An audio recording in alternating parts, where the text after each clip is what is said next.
Channel کو subscribe کریں، video کو لائک اور شیئر کریں۔ شکریہ۔ بسم اللہ الرحمن الرحیم۔ 11 تا 13 سن نبوی، دوسرا حصہ۔ ابو لہب نے دارالندوہ میں یہ تجویز پیش کی تھی کہ انہیں جلاوطن کر دیا جائے یا زنجیریں پہنا کر قید کر دیا جائے۔ سورہ البقرہ آیت نمبر 30۔ اے محمد صلی اللہ علیہ وآلہ وسلم، وہ وقت یاد کر جب کافر تمہارے ساتھ مکر کرنے کی فکر میں تھے تاکہ آپ صلی اللہ علیہ وآلہ وسلم کو قید کریں یا جلاوطن کر دیں۔ وہ تدبیریں کر رہے تھے اور اللہ تعالیٰ بھی تدبیر کر رہا تھا، اور اللہ بہتر تدبیر کرنے والا ہے۔ دارالندوہ میں ابو جہل نے یہ کہا تھا کہ یہ کارروائی میرے بھتیجے کی ہے، اس نے ہماری جماعتوں میں تفرقہ ڈالا ہے اور ہمارے درمیان جدائی ڈال دی ہے۔ حضور صلی اللہ علیہ وآلہ وسلم کے علاوہ حضرت ابوبکر صدیق رضی اللہ تعالیٰ عنہ اور حضرت علی رضی اللہ تعالیٰ عنہ حکم الہی کے انتظار میں ہجرت سے قبل رہ گئے تھے۔ حضور صلی اللہ علیہ وآلہ وسلم نے بوقت دوپہر حضرت ابوبکر صدیق رضی اللہ تعالیٰ عنہ کو ہجرت کے متعلق حکم الہی سے آگاہ کیا تھا۔ حضور صلی اللہ علیہ وآلہ وسلم کی ہجرت کا سن کر حضرت اسماء بن ابی بکر رضی اللہ تعالیٰ عنہ نے سامان سفر تیار کیا تھا۔ سامان باندھنے کے لیے جب رسی نہ ملی تو حضرت اسماء بنت ابی بکر صدیق رضی اللہ تعالیٰ عنہ نے اپنے ازار بند کے 2 ٹکڑے کر کے سامان سفر باندھا تھا۔ حضور صلی اللہ علیہ وآلہ وسلم نے ذات النطاطین کا خطاب دیا تھا۔ حضور صلی اللہ علیہ وآلہ وسلم نے حضرت علی رضی اللہ تعالیٰ عنہ سے فرمایا کہ مجھ کو ہجرت کا حکم ملا ہے، میں آج مدینہ روانہ ہو جاؤں گا، تم میرے بستر پر میری چادر اوڑھ کر سو رہو، اور امانتیں واپس کرنے کی ذمہ داری بھی انہی کے ذمہ لگائی تھی۔ ہجرت کی رات جب مشرکین نے آپ صلی اللہ علیہ وآلہ وسلم کے گھر کا گھیراؤ 11 قریش کے سرداروں نے کیا تھا، ان میں سے ابو جہل بن ہشام، حکم بن عاص، عقبہ بن ابی معیط، نضر بن حارث، امیہ بن خلف، زمع بن خلف، زمع بن الاسود، تہیمہ بن عدی، ابی بن خلف، ابو لہب، منیبہ بن الحجاج، منبہ بن الحجاج شامل تھے۔ تو آپ صلی اللہ علیہ وآلہ وسلم قرآن پاک کی تلاوت کرتے ہوئے اور مٹھی بھر مٹی کفار پر ڈالتے ہوئے نکلے تھے، تو اس کے نتیجے میں کفار اندھے ہو گئے تھے۔ ایسے وقت میں حضور صلی اللہ علیہ وآلہ وسلم سورہ یاسین کی آیت نمبر 9 کی تلاوت فرما رہے تھے۔ حضرت صلی اللہ علیہ وآلہ وسلم نے جمعرات کی رات 26 تا 27 سفر بمطابق 13 ستمبر 622 عیسوی کی درمیانی رات کو مکہ شہر سے رخصت ہوتے وقت مکہ شہر، جس کا پرانا نام بکہ تھا، کو مخاطب کر کے کہا، تو مجھ کو دنیا سے زیادہ عزیز ہو، لیکن تیرے فرزند مجھے یہاں رہنے نہیں دیتے۔ آپ صلی اللہ علیہ وآلہ وسلم مکہ کی جنوبی سمت سے شہر سے باہر نکلے تھے، جو کہ یمن کی جہت پر تھی۔ اس راہ پر آپ صلی اللہ علیہ وآلہ وسلم نے غار ثور پر پہلا پڑاؤ کیا تھا۔ حضرت صلی اللہ علیہ وآلہ وسلم نے جس اونٹنی پر سفر کیا تھا اس کا نام القصویٰ تھا۔ غار ثور مکہ سے 3 میل کے فاصلے پر واقع ہے۔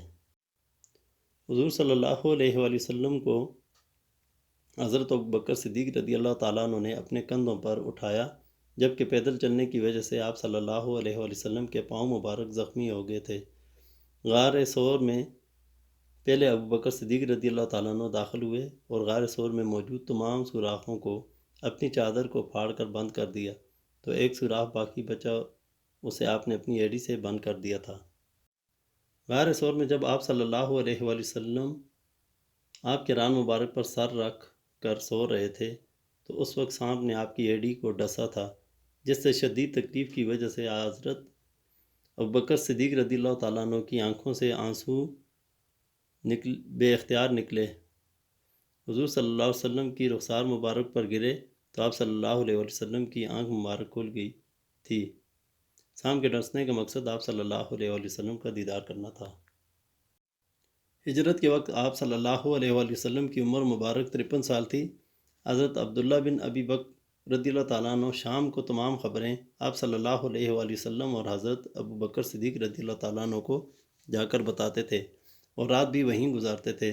حضرت اسماء بن ابی بکر رضی اللہ تعالیٰ عنہ حضور صلی اللہ علیہ وسلم اور حضرت ابوبکر صدیق رضی اللہ تعالیٰ عنہ کو کھانا پہنچاتی تھیں۔ دارالندوہ میں رؤسائے قریش ابو لہب، ابو جہل، ابو سفیان، عتبہ، جبیر بن مطعم، امیہ بن خلف اور حکیم بن حزام نے شرکت کی تھی۔ حضرت مصعب بن عمیر رضی اللہ تعالیٰ عنہ مکہ کے بڑے خوبصورت، خوش پوشاک اور شوقین نوجوان تھے۔ مالدار ماں باپ کے گھر پیدا ہوئے تھے۔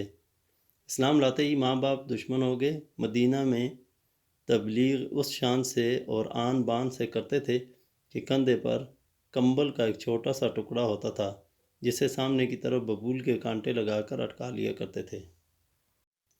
حضرت عمر رضی اللہ تعالیٰ عنہ نے اپنے ساتھیوں کے ہمراہ علی اعلان قریش کو للکار کر ہجرت فرمائی تھی۔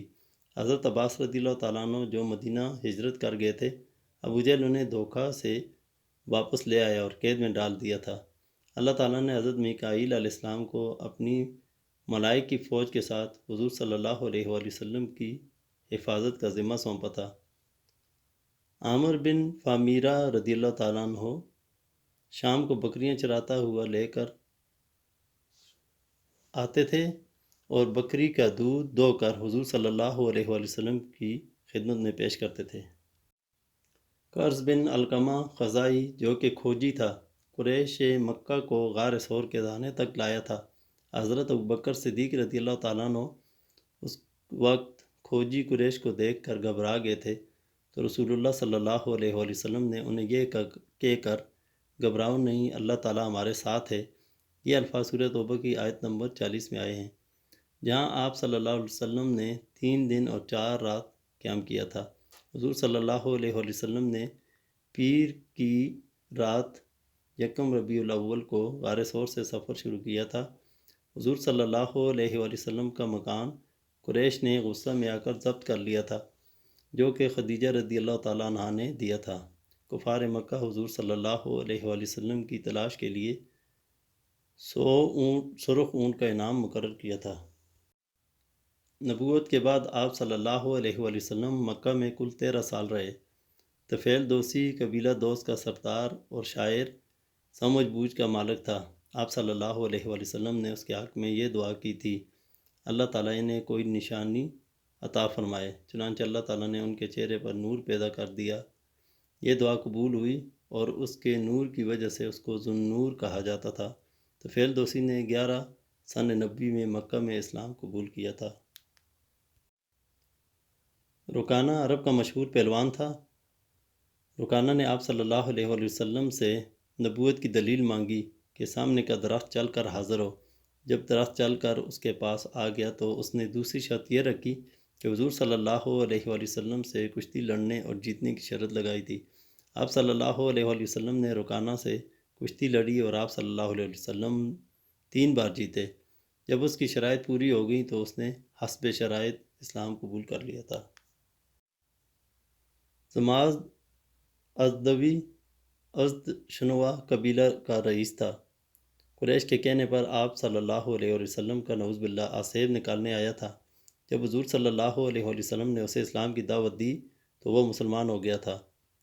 بنی امیہ اور ختم اور وائل نے پہلے شاعر قیس بن اسلط کے کہنے پر اسلام قبول نہیں کیا تھا، بعد میں 5 سن ہجری کو یہ لوگ مسلمان ہوئے۔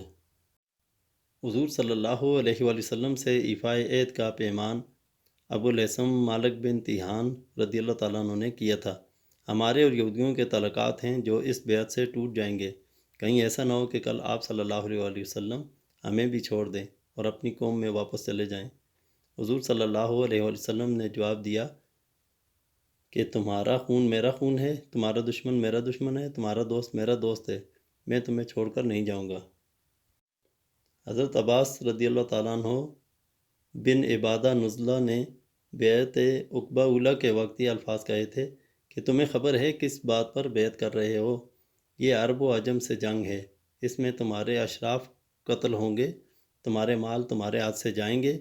اگر تم نے اس وقت ساتھ چھوڑنا ہے تو ابھی سے ساتھ چھوڑ دو، اگر تم مصیبت پر بھی ساتھ دے سکو تو بیعت کر لو۔